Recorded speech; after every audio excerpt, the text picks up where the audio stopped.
I know a lot of people emphasize the importance of working hard. You know, staying late at work after hours, pulling all-nighters, taking the most difficult courses available. The grind.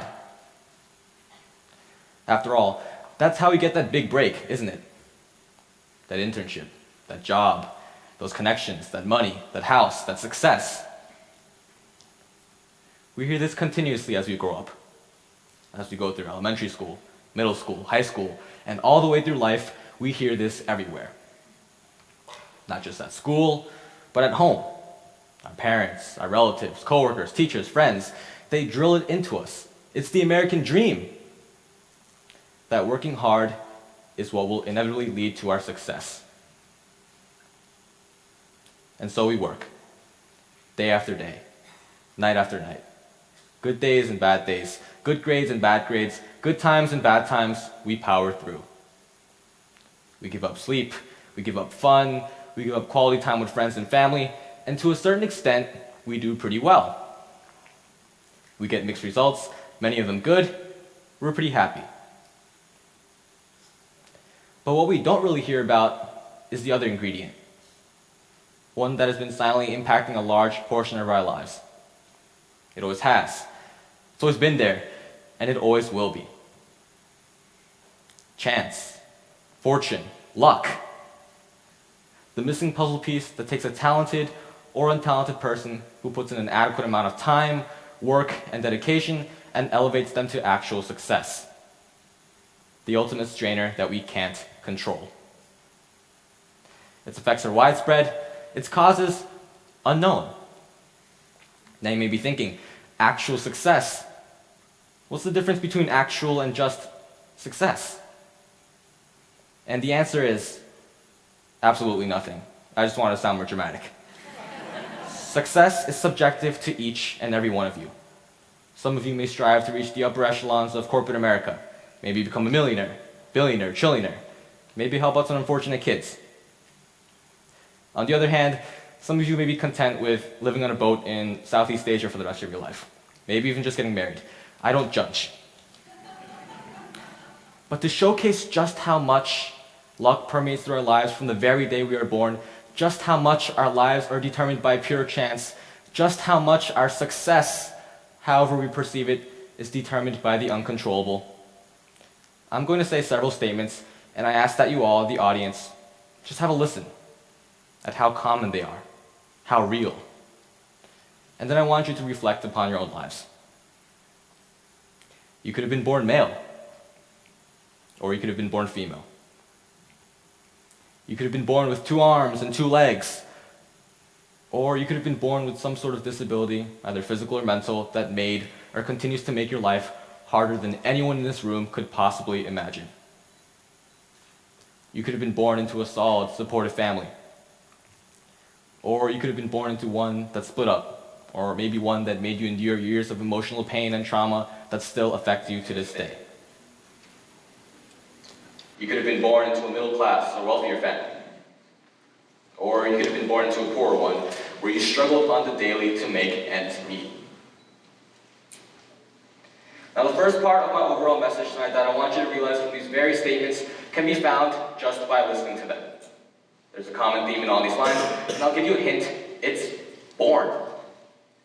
These are all characteristics, features of your lives that hold significant influences over your future successes or failures, over your future actions, over the future you.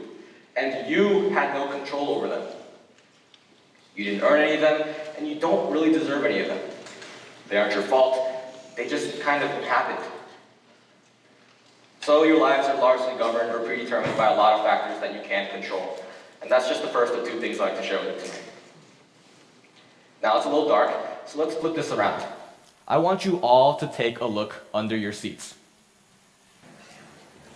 There will be one of 2 things. You will either have a red card, or you will have nothing. No card. If you have a red card, I want you to physically turn around in your seat. Not just your head, I want you to physically turn around in your seat and look backwards, knees facing into the chair, 180 degrees backwards. If you have nothing under your seat, besides dust and broken dreams, I want you to stay looking forward. You're already doing it. You guys are doing great. You guys get to do nothing. Sorry. If you had nothing under your seat, you might be feeling a bit uncomfortable right now.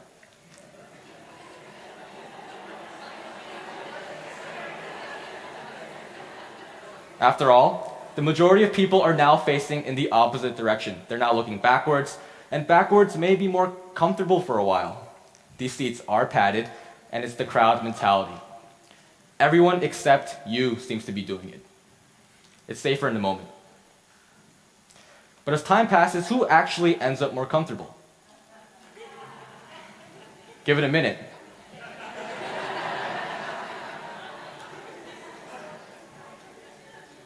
Day, week, month, year. I don't want you all sitting backwards for here. You guys can all turn around again. But the point is that those who remain looking forward end up more comfortable. Now, you couldn't control whether you had a red card or no card tonight, and that's us justifiably putting the blame on luck for either your good or bad fortune, for either your success or failure. The great thing, however, is that in everyday life, you can control the symbolic meaning behind the cards tonight. You can control whether you look forward or backward. I know earlier I grouped how much luck affects our lives into a few dumbed-down statements, and I'm not going to take back anything I said.